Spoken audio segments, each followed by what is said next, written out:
penyidik masih akan memeriksa saksi terlebih dahulu. Terus mendalami terkait tindak pidana pencucian uang yang turut diduga dilakukan Panji Gumilang. Dituduh soal TPPU, Ya. yang dimana katanya menyelewengkan dana bos.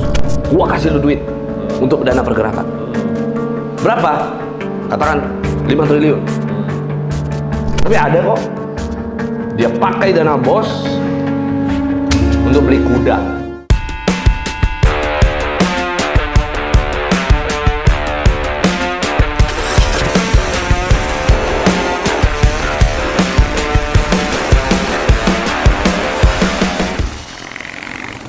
Yo, orang-orang penting. Yo. Yo. Kita kembali lagi membahas soal Mana gua tahu. Lu enggak sate. Rocky Gerung, oke. jangan. Apa? Itu udah kemarin. Oh, udah. Terus Nah, ini kita sekarang membahas soal Fahri Hamzah. yang udah juga, Bang. Oh, siapa yang udah juga? Al Zaitun. Emak, oke. Nah, tapi berbeda kali ini, Bang. Selama ini kita membahas dari segi Tiga. penistaan agamanya. Oh, keren Penistaan dari agama. segitiga. Ini dari segi penistaan agama. Ya. Apa maksudnya kita biasa membahas dari segi penistaan agama, terus ya seputaran itulah. Tapi yang kali ini gue mau pertanyakan, selain pasal penistaan agama kan, Syekh Panji Gumilang juga ditersangkakan dituduh soal TPPU, Ya. yang dimana katanya menyelewengkan dana bos, terus banyak Zakat. rekeningnya, dana zakat. Itu ceritanya gimana sih, Bang, sebetulnya soal rekening itu dulu deh. Ya, semua kan udah diatur sama kuasa hukum, tanyakan aja sama kuasa hukum. Selesai dong. Tapi kan kita sempat ke sana dan sempat dijelasin juga tuh, Bang, kenapa begitu banyaknya Gini, rekening. kalau kita jawab satu-satu dulu, kita bicara soal banyaknya rekening ya. Ya. Banyaknya rekening. Ada batasan nggak sih? Gua nggak tahu bagaimana dia itu bisa membuat begitu banyak rekening. Tapi gua kalau ditanya wajar nggak? Ya wajar. Dengan rekening dia yang banyak itu. Baik. Gua punya usaha nikel. Iya. Oke. Gua punya usaha properti. Gua punya usaha media. Masing-masing usaha gua ini ya satu rekening. Satu rekening. Jadi gua untuk urusan properti ya properti aja. Properti pun Gue pikir satu rekening tuh satu rekening abang sendiri. enggak, masing-masing satu rekening. Oh, masing-masing punya satu rekening. Properti aja. Dan properti pun gua itu bagi ke 3 rekening. Satu untuk investment aset, artinya gua ingin melakukan pembelian. Yang kedua, ini untuk konstruksi. Bila mana terjadi kita mau bangun, gitu ya. Kita pada saat kita mau bangun, kita mau renov dan sebagainya dari sini. Ketiga, untuk SDM.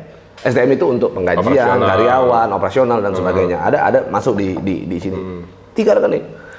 Nikel juga gue sama. Di tambang gue juga sama. Tambang gue juga lakukan hal itu. Di media kita juga begitu. Nah, tapi kan kalau abang pasti pakai nama perusahaan dong. Iya, ada juga pribadi. Gue properti ada sebagian pribadi. Oh. Gue properti ada. Yang ada dipertanyakan sekarang kan, yang dipermasalahkan orang-orang kan, 256 rekening tuh ada yang begitu banyaknya atas nama pribadinya gitu. Loh, usahanya dia juga banyak kok. Usahanya dia juga banyak dan nggak segini. Kalau kita mau bicara banyak orang yang di luaran sana mengkait-kaitkan gitu ya, mengelola berita ini dengan sebegitu masifnya gitu ya. Lalu mengatakan bahwa ini kan dana dicampur-campur gitu antara pribadi dengan dengan perusahaan gitu ya, bergabung. Kalau menurut gue itu terlalu berlebihan. Kalau semua menganggap begitu. Kita harus ingat dulu dasarnya bahwa ini dasarnya adalah yayasan. Oke.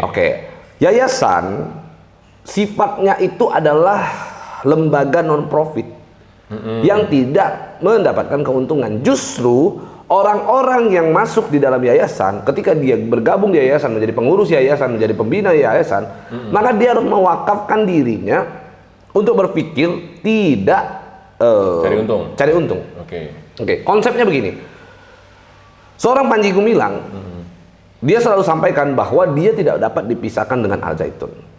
Ya. Ya kan? Panji Gumilang ya Al Zaitun ya Panji Gumilang. Oke. Gitu. Kenapa dia sampaikan begitu? Karena Panji Gumilang telah mewakafkan dirinya, bahkan dirinya dia wakafkan ke dalam Al Zaitun. Dirinya sendiri adalah asetnya Al Zaitun. Dirinya sendiri adalah miliknya Al Zaitun. Hidup matinya tuh buat Hidup matinya untuk Al Zaitun. Oke. Apa urusannya cuma satu buah rekening lalu kita permasalahkan? Otomatis seluruh isi rekeningnya pun jika ada dana-dana yang masuk ke sana, maka itu juga akan diperuntukkan kepada Al Zaitun. Itu yang disampaikan oleh Panji Bisa Gumilang. dibuktikan, Bang? Banyak dia membeli tanah untuk Al Zaitun, ada sebagian yang dari pesantren itu menggunakan uang pribadinya dia, uang yang ada di dalam rekening pribadinya dia. Dan dari segi pembangunannya pun terlihat ya? Ya terlihat dia beli marmer, beli apa segala macam, juga pakai rekening pribadinya dia. Yang mana untuk dibangun, untuk apa? Bangun masjid, bangun ini. Terus salahnya di mana gitu loh? Maksudnya tinggalnya di dalam bahkan ya, aku bilang, kalau kita mau bicara kehidupan dia pribadi, dia tinggal di dalam masjid. Oke, kalau kita mau bicara pribadi ya, dia tinggal dalam masjid. Dia nggak tinggal di rumah megah mewah, nggak begitu. Cuman cepetak kamar. Iya kan? Iya, betul. Nah, yuk kita bandingkan yuk sama orang-orang yang punya pesantren. Siapa? Kiai-kiai, ulama-ulama yang punya pesantren juga. Kita lihat kehidupan pribadinya. Yuk kita soroti. Contohnya? Kiai-kiai, ulama-ulama yang gua katakan beberapa kali nongol di televisi.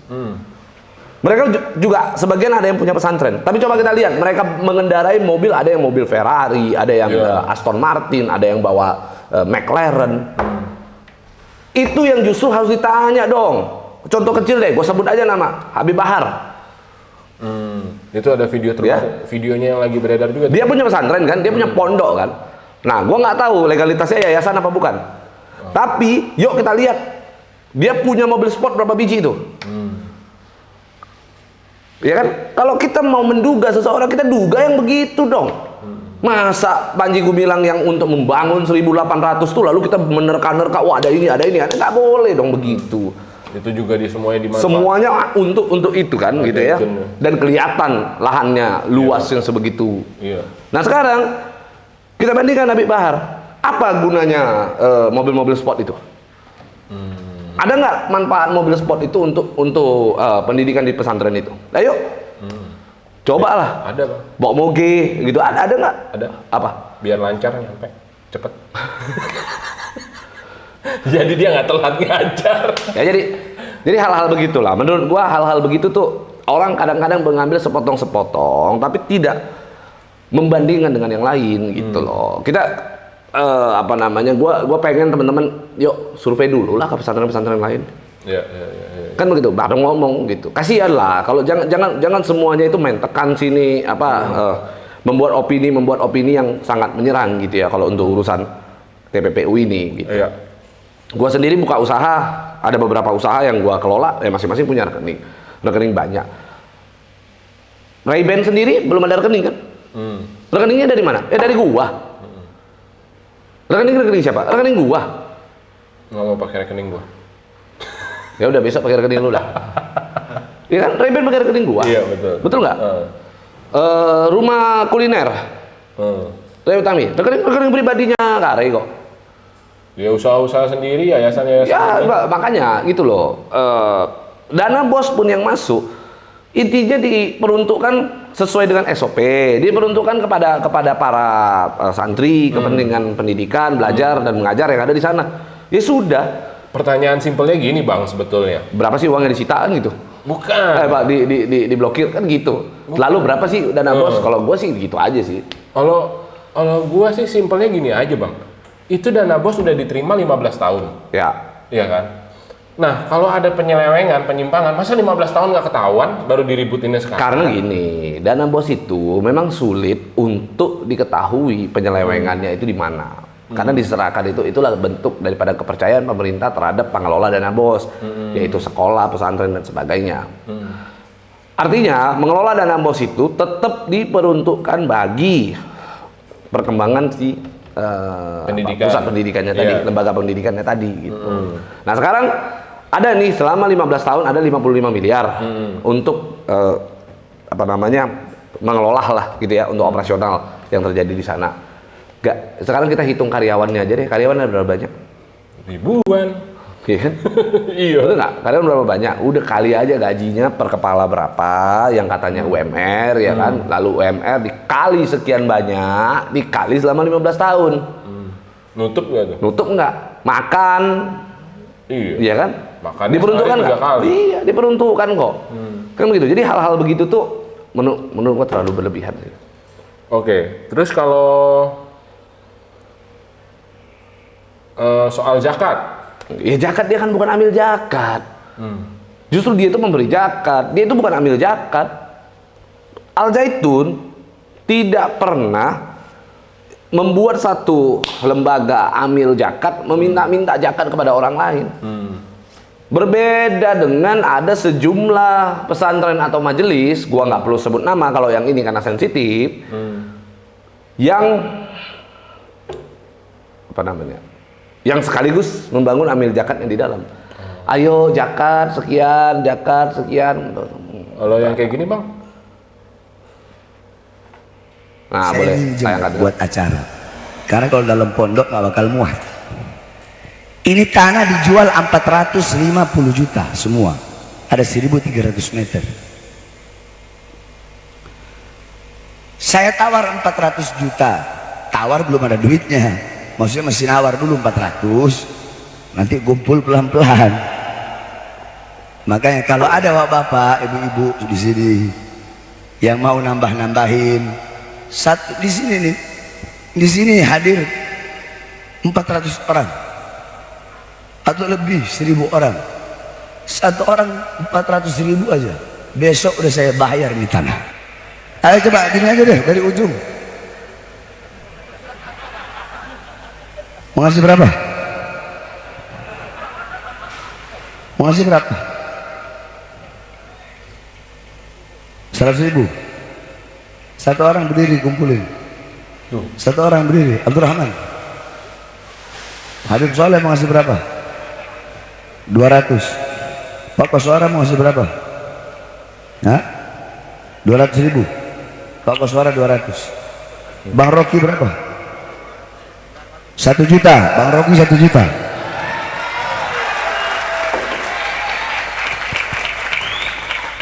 Abang Saleh berapa? Oke. nah kalau terkait video tadi gimana bang? Gua belum pernah ngelihat Panji Gumilang melakukan itu. Nggak ada ya? Gua belum pernah ngelihat Panji Gumilang ngelakuin itu. Gua belum pernah ngelihat di Al Zaitun melakukan itu. Nggak ada kotak itu lagi, kotak amal. Ya itulah. Ya, artinya tidak apa namanya, tidak selalu apa yang disampaikan soal media itu benar gitu. Lalu jangan pula kita itu menilai Al Zaitun tanpa kita membandingkan dengan orang lain yang mungkin lebih parah. Gua nggak sampaikan ini lebih parah, tapi bagi gua masih banyak yang lebih parah dari Al Zaitun. Iya, iya. Soal video ini kita juga nggak tahu seutuhnya gimana. Iya, gitu kan. seutuhnya, dan gua nggak mau menilai, Iya, iya. gua nggak mau ngejudge, tapi nggak gitu juga. Loh, iya kan boleh-boleh aja, nggak gitu juga kali caranya kan gitu. Tapi ya udahlah, Iya. itu oke, itu cara orang masing-masing. Ya, Bahar punya gayanya, biarin. Oke. Nah, kalau terkait TPPU bang, yang dituduhkan itu gimana bang? Siapa? Soal Panji Gumilang bukan soal iya. Bahar TPPU. Ya, karena Bahar kan nggak ada TPPU dah. Ya, terus? Nah, Panji Gumilang ini kan dituduh Iya. terkait dengan TPPU. Nah, TPPU itu apa sih bang? Tindak pidana pencucian uang. Oke. Oke. Dicuci pakai sikat. Oke, jadi gini, TPPU itu, gua kasih tahu dulu ya, TPPU itu tidak pidana pencucian uang. Syarat untuk memenuhi dasar TPPU, maka harus ada pidana pokok yang terbukti. Apa sih pencucian uang itu? Pencucian uang itu adalah diduga adanya aliran dana yang berasal dari satu tindak kejahatan. Oke.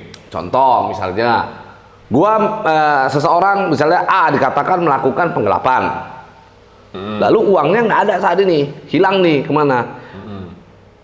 Uangnya ini cukup besar misalnya, lalu mengalir, dia berhasil membeli aset dan sebagainya. Maka itu termasuk di dalam tindak pidana pencucian uang. Dia mencoba untuk mencuci uang tersebut, menghilangkan jejak daripada uang tersebut, gitu loh. Tapi dalam penerapan kasus tindak pidana TPPU harus kita buktikan dulu pokok perkaranya, tindak pidana apa yang dia lakukan. Kalau sekarang kan tindak pidana yang dituduhkan ke Syekh Panji Gumilang kan penistaan agama. Lah kan tidak ada hubungannya dong dengan yang namanya Pencucian uang. Pencucian uang. Kejahatan yang dia lakukan harus kejahatan yang berlandaskan ekonomi, finansial, keuangan. Berarti dia harus misalnya terkait dengan aliran dana yang mendanai terorisme. Via terorisme sekarang. Kalau memang dana itu datang dari terorisme untuk pergerakan terorisme, buktikan dulu terorismenya ada nggak? Itu dong, pergerakannya uangnya dari mana? Uangnya dari A, B, C, begitu kan? Yang katanya ini jaringan-jaringan teroris. Kalau memang ini dana dari jaringan-jaringan teroris, nah pertanyaannya, ada tidak dana ini dialirkan untuk pergerakan terorisme? Pertanyaannya, kalau Panji Gumilang tipu nih orang-orang yang teroris, bisa-bisa aja kan? Bisa. Contoh. Tapi itu boleh? Boleh-boleh aja. Ya dia korban dong. Misalnya nih, ada pihak orang yang katanya teroris misalnya, hubungin gua. Wih, Pablo, mau nggak kau gerakkan jaringan teroris di Indonesia? Misalnya ya. Gua kasih lu duit untuk dana pergerakan. Berapa? Katakan 5 triliun. Gua karena mau uangnya misalnya, ya udah turunin aja duitnya, sini, tarik dulu. Padahal gua nggak ngelakuin apa-apa. Boleh nggak? Boleh. Nggak akan ditangkap jadi pencucian uang? Loh, dia turunkan itu duit, kata niatnya dia untuk terorisme. Tapi niatnya gua bukan untuk terorisme, niatnya gua buat bohongin dia. Gua cuma mau narik duitnya doang, bisa nggak? Bisa kan? Berarti kalau jadi korban dalam hal ini, siapa yang jadi korban? Dia kan, dia yang harus ngelapor dong, bukan gua, bukan orang-orang. Kalau dia nggak ngelapor, abang nggak bisa nggak bisa. Bahasanya ya orang gua ngakal-ngakalin dia. Sekalipun begitu aja, tidak bisa dikatakan bahwa itu TPPU. Oke. Ya dong? Nah, kalau misalnya sekarang Syekh Panji Gumilang sempat dibilang juga sebagai mafia tanah. Lah mafia tanahnya dari mana? Mafia tanahnya itu buktikan dulu lah. Kalau menurut gua dalam urusan mafia tanah itu kita buktikan dulu ada nggak tindak pidananya di sana, mana korbannya, tanah siapa yang dicaplok, orang ini udah pernah terima duit atau belum, dia nanda tanganin AJB nggak, tanda tanganin akte nggak, ada perjanjiannya seperti apa, itu kan harus ditunjukkan. Nah sekarang kan orang beredar aja, ini banyak orang netizen, media di luaran sana, belum ngelihat isinya, belum ngelihat materinya, udah main jas-jas aja, dia nggak tahu isinya bagaimana ceritanya.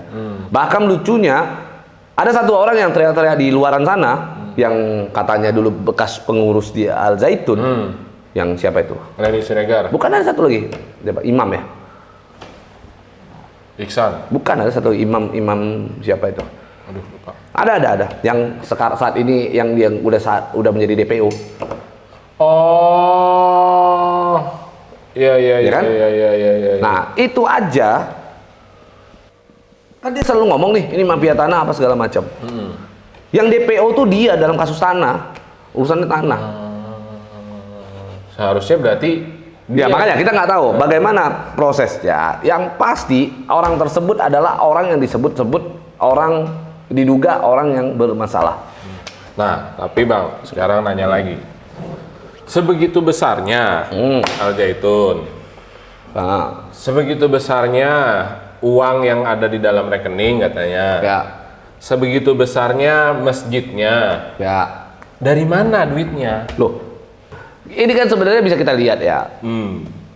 Kalau ditanya dari mana duitnya, orang mikir itu usaha begitu dibangun nggak menghasilkan gitu.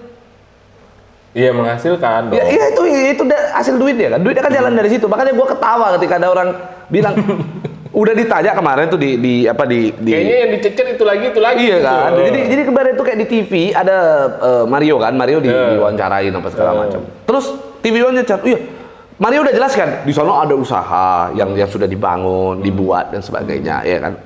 Usaha ada istana beras lah, apalah segala macam, pabrik beras, pabrik gula, pabrik ini, ada tebu, peternakan, semua disebutkan. Iya, tapi bagaimana kemudian katanya itu untuk menutupi operasional yang terjadi lah. Coba, gue nonton itu, Langsung gua letak, lu gua mati kan tuh handphone gua tutup tuh. Sumpah demi Allah, gua maksudnya udah dijelaskan sebegitu panjangnya. Terus ditanya katanya. Iya, tapi kan bagaimana untuk kemudian menutupi operasional pendidikan. Di sana kan ada operasional yang berjalan lah. Emang usaha tuh cuman yuk bikin habis itu nontonin doang tuh kagak diapa-apain gitu. Enggak, dia kan habis Mario bilangnya gini, Bang. Di sana ada perikanan, ada pisang, kambing, ada kerbau, nggak ada kebayang gitu. Masa jualan kerbau segitunya gitu. Nggak tahu dia untungnya ternak sapi itu ya. Orang kalau tahu untungnya ternak sapi, gua bohong karena nanti banyak orang-orang yang ternak sapi itu pada komplain sama gua. Bener, pada komplain. Aduh jangan diomongin dong. Kita jualan jadi susah misalnya. Nggak tahu orang bikin beras Jualan beras. Sawah itu bikin padi itu gimana itu bikin beras itu bagaimana pabrik beras itu? Yang jualan beras aja, toke beras aja. Lihat aja toko kelontong aja, toko sembako aja. Ya, nggak sebegitunya. Kaya tajir anaknya sekolah di luar negeri semua. Sementara pabrik yang di sana sebegitu besar ya. Iya kan pabrik-pabrik di Kerawang itu bos-bosnya toke-toke gede-gede semua loh itu.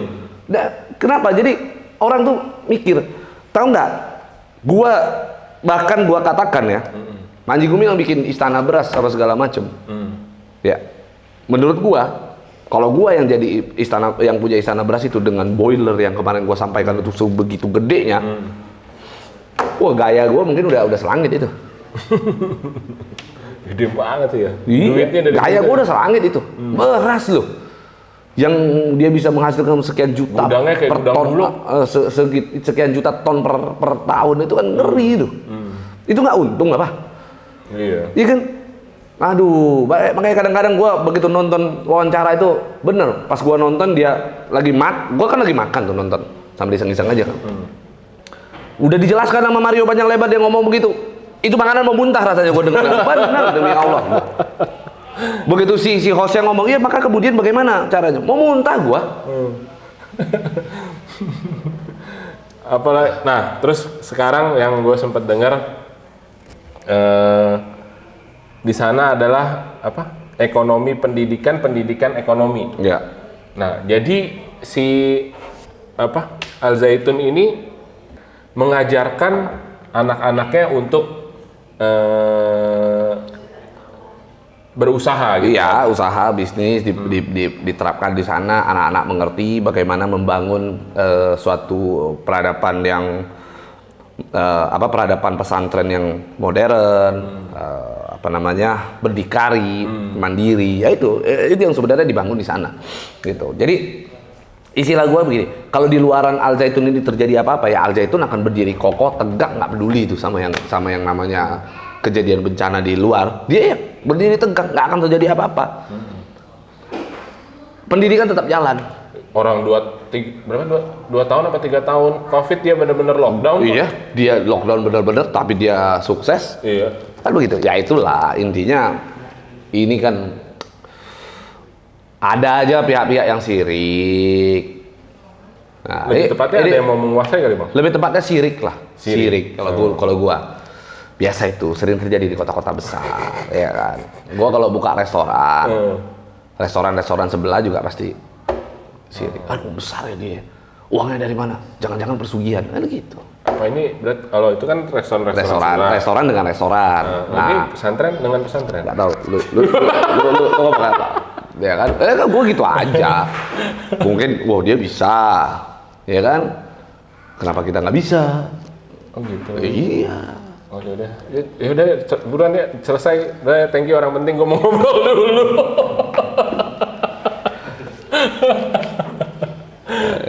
Jadi TPPU-nya itu masih sangatlah panjang lah Bang ya. Panjang lah, harus begitu banyak yang harus dibuktikan, tindak-tindak pidananya juga harus ditelusuri. Ya, jadi intinya begini. Nungguin ya. Ya jadi gini, kalau untuk urusan penyelewengan dana bos dan sebagainya. Yuk kita berlaku adil lah. Berlaku adil artinya gini.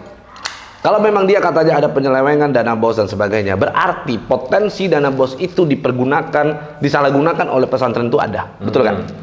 Nah sementara jelas Panji Gumilang menunjukkan bahwa Al Zaitun begitu besar dan sebagainya. Itu dana bos, jangankan 55 miliar.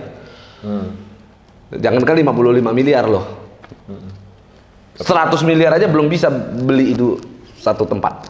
Iya, orang cuma 2%-nya kok katanya. Nah sekarang gue mau kasih gambaran.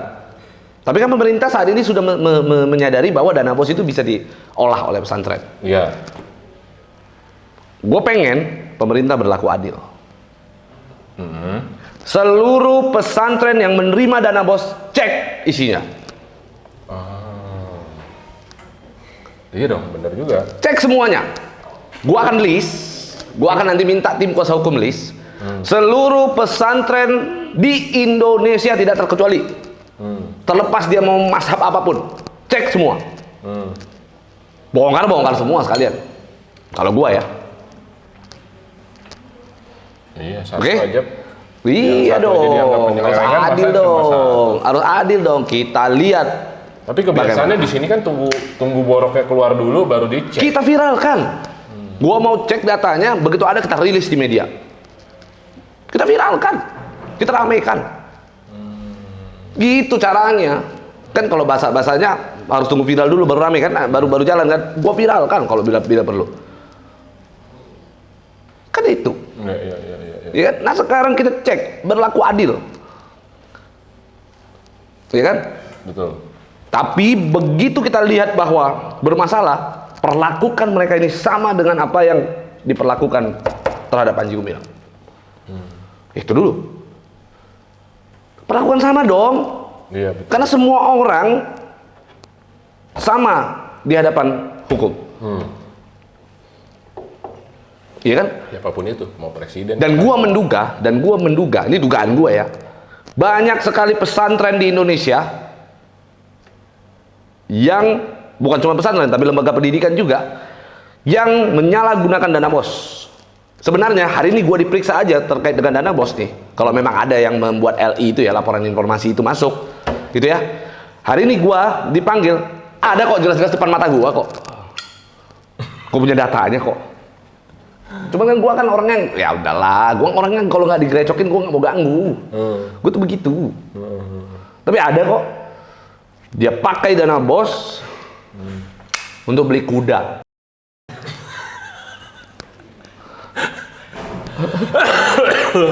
Goblok nggak? Ada loh. Berarti masih mendingan Panji Gumilang lah kalau Ya, sepenyeleweng-nyelewengnya beli tanah buat Al Zaitun juga. Tahu nggak alasannya?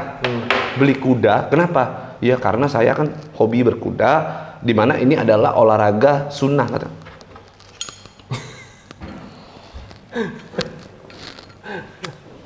Lebih parah dong. Lalu apa hubungannya sama pendidikan? Iya. Apa hubungannya sama pendidikan? Terlepas lu mau ibadah, tapi janganlah pakai duit orang buat ibadahnya lu. Kan gitu maksud gua ya. Lu mau dapat pahala, berniat untuk olahraga sunnah dengan membawa kuda gitu.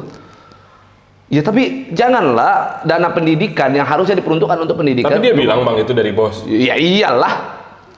Kan deket sama gua ceritanya. Ini baru cair ini iya ngomong, iya saya belikan aja kuda sekian, ngomong kok. Beneran kok ngapain gua Nggak habis pikir gua. Iya makanya gua bilang gitu. Gua dari kemarin sebenarnya pengen ngomong, cuma gua agak anti-hati. Kenapa? Karena ya satu sisi di sini juga deket, gak enak kan ngomongnya kan. Tapi kemarin gua tahu tiba-tiba dia ngomongin soal Panji Gumilang. Ya gua emosi dong. Wah jelas-jelas lu dana bos kok lebih parah kok. Ya gua jadi kebawa emosi dong gitu loh. Itu aja. Terus jadi gimana nih bang? Beli kuda. Kita beli kuda aja. Ya udah, intinya gitu. Tadinya gue sebenarnya pengen bahas itu, cuman ya karena deket, orangnya juga deket gitu ya, si pemiliknya juga deket gitu ya. Jadi ya udah, gue nggak mau bahas tadinya. Iya. Dan itulah gue ya. Gue tegur itu bukan cuman tegur lewat media begini. Jangan bilang wah Pablo ngomongnya media salah. Gue tegur langsung. Lu aja beli kuda dari situ kok. Terus jadi terkait kasusnya Syekh, ini perjalanannya gimana bang? Ya kita lihat saja, ikutin saja prosesnya, ya kan? Kita ikutin aja dulu. Panjang. Lama. Iya, ya biarin aja, nggak apa-apa. Selama bisa membantu viewers kita naik, Iya, lumayan, ya. Oke deh. Jadi gitu ya, orang-orang penting. Kita harus lihat dulu terkait TPPU, tindak pidananya di mana. Jadi jangan langsung kayak media yang lain koar-koar terus mencurigai ini dikorek itu dikorek padahal udah dijelasin berkali-kali. Ya. Capek deh gue. Ya. Udah, capek Bang. Thank you Ya. ya Bang Pablo. Sampai Yuk. jumpa lagi orang-orang penting di ngobrol penting berikutnya.